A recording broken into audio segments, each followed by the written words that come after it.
Bab 1. Pendahuluan. Latar belakang masalah.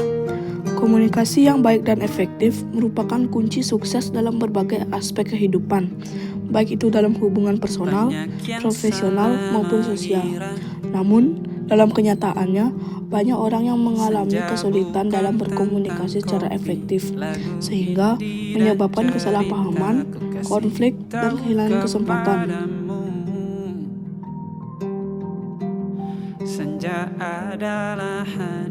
Masalah yang dihadapi. Pertama, kesalahpahaman. Banyak orang yang tidak dapat menyampaikan pesan dengan jelas sehingga menyebabkan kesalahpahaman dan konflik.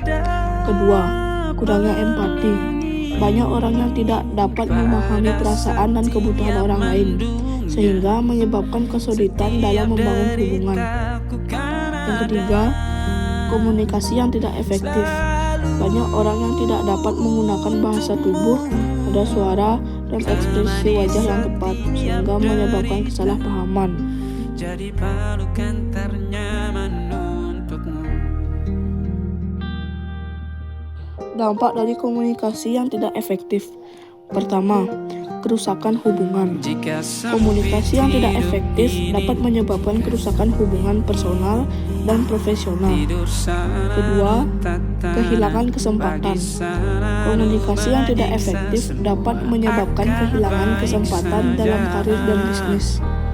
Ketiga, stres dan kecemasan. Komunikasi yang tidak efektif dapat menyebabkan stres dan kecemasan.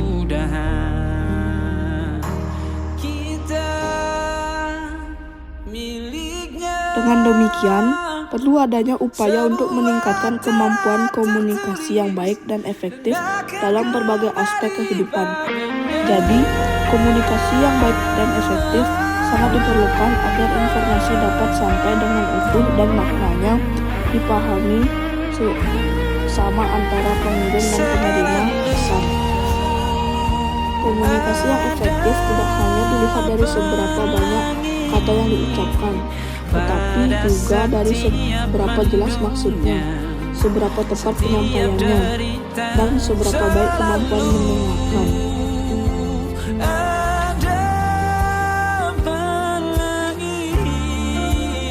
Tujuan makalah ini kami buat dengan bertujuan untuk meningkatkan pemahaman tentang pentingnya komunikasi yang baik dan efektif dalam berbagai aspek kehidupan.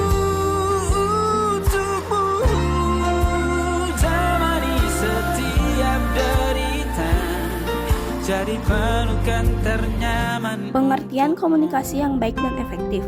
Komunikasi adalah proses penyampaian pesan antara individu atau kelompok dengan tujuan membangun pemahaman bersama. Dalam ilmu komunikasi, berbagai aspek komunikasi dipelajari mulai dari teori komunikasi, strategi penyampaian pesan, hingga media yang digunakan untuk berkomunikasi. Sebagai salah satu elemen fundamental dalam kehidupan manusia, komunikasi berperan dalam interaksi sosial, membangun relasi, menyampaikan informasi, dan mempengaruhi opini publik. Menguasai ilmu komunikasi berarti memahami bagaimana pesan dapat disampaikan secara efektif agar mencapai tujuan yang diinginkan. Komunikasi yang efektif adalah fondasi dari interaksi yang sukses, baik dalam kehidupan sehari-hari maupun dunia profesional. Dengan memahami cara menyampaikan pesan secara jelas dan tepat, kita dapat membangun hubungan yang lebih baik, menghindari kesalahpahaman, serta meningkatkan dampak komunikasi. Setiap deritaku kan ada selalu untukmu, temani setiap derita. Proses komunikasi terdiri dari beberapa unsur yang menentukan efektivitasnya. Yang pertama, pengirim atau komunikator adalah individu atau kelompok yang menyampaikan pesan. Yang kedua, pesan adalah informasi, ide, atau gagasan yang ingin disampaikan. Yang ketiga, saluran komunikasi adalah media yang digunakan untuk menyampaikan pesan, baik secara verbal, nonverbal, digital, maupun tulisan. Yang keempat, penerima atau komunikan adalah pihak yang menerima atau menginterpretasikan pesan. Yang kelima, umpan balik adalah respon dari penerima terhadap pesan yang diterima. Yang keenam, konteks adalah situasi atau lingkungan yang mengaruhi komunikasi.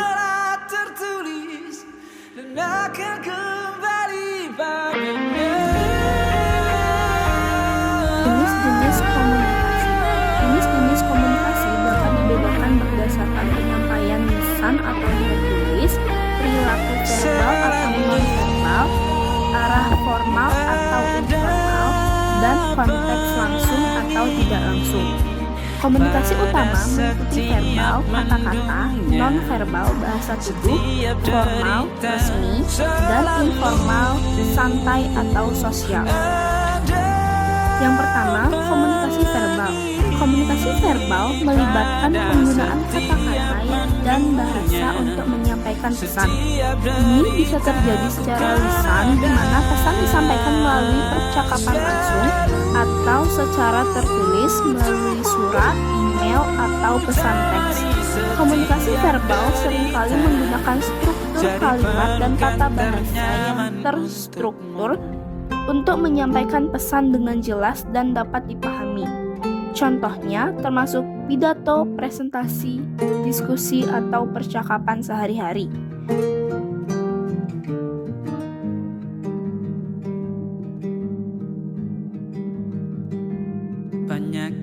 Yang kedua, komunikasi nonverbal. Komunikasi nonverbal melibatkan penggunaan ekspresi, wajah, gerakan tubuh, bahasa tubuh, postur, intonasi suara, dan kontak mata untuk menyampaikan pesan tanpa menggunakan kata-kata. Komunikasi nonverbal dapat memberikan informasi tambahan tentang emosi, sikap, dan maksud di balik pesan yang disampaikan secara verbal. Contoh komunikasi nonverbal meliputi ekspresi wajah, isyarat tangan, bahasa tubuh yang menunjukkan ketertarikan atau ketidaksetujuan, dan intonasi suara yang menggambarkan emosi.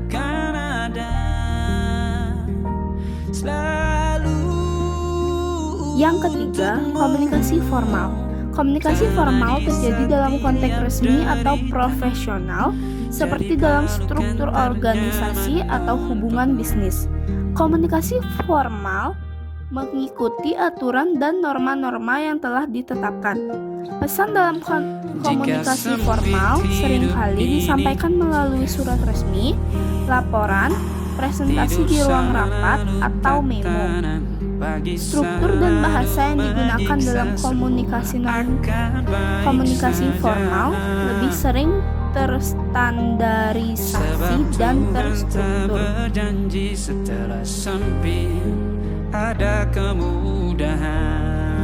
Yang keempat dan terakhir adalah komunikasi informal.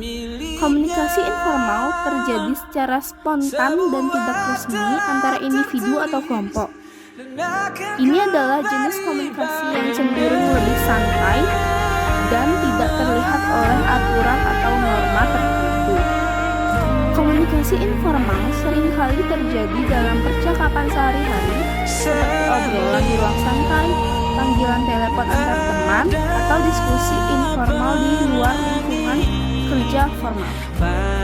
Bahasa yang digunakan dalam komunikasi informal di santai kadang-kadang menggunakan bahasa gaul atau slang dan seringkali lebih mengikuti aliran percakapan yang spontan.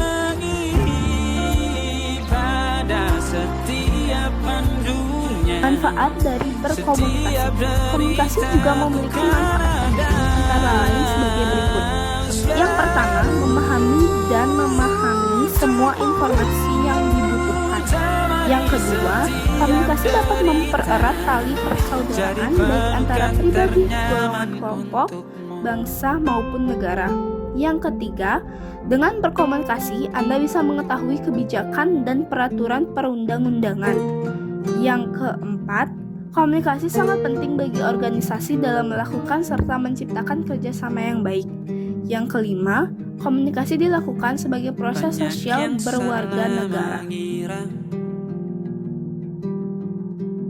Senja bukan tentang kopi. Cara agar komunikasi berjalan dengan baik. Untuk meningkatkan kemampuan komunikasi, beberapa hal yang dapat dilakukan adalah 1. Dengarkan dengan sungguh-sungguh. 2. Sampaikan pesan dengan jelas. perhatikan bahasa tubuh dan ekspresi wajah. 4. Jaga empati dan kendali emosi. 5. Hindari membuat pernyataan saat sedang emosi. 6. Berikan respon secara positif. 7. Ajukan pertanyaan saat dibutuhkan. 8. Klarifikasi bila belum paham. 9. Jangan sampai terdengar kurang peka terhadap situasi. 10. Sesuaikan gaya bicara dengan lawan bicara. Dan 11. Pilih waktu dan tempat yang tepat. Temani setiap derita. Jadi Cara mengatasi hambatan-hambatan dalam berkomunikasi yang efektif. Untuk mengurangi hambatan dalam komunikasi, berikut beberapa cara yang bisa diterapkan. Gunakan bahasa yang sederhana jika dan mudah sempit hidup Perhatikan ini, reaksi dan respon lawan bicara. Gunakan alat komunikasi yang tidur tepat dan selalu berkualitas. tak tenang, Tingkatkan pagi keterampilan selalu komunikasi menyiksa, interpersonal dan semua lain sebagainya. akan baik saja. Sebab Tuhan tak berjanji setelah sempit Tanpa komunikasi ada kemudahan. baik di tempat kerja, di rumah, atau di lingkungan sosial. Adapun beberapa hal yang bisa terjadi jika kita tidak berkomunikasi dengan baik adalah sebagai berikut. Lihat contoh-contoh tersebut di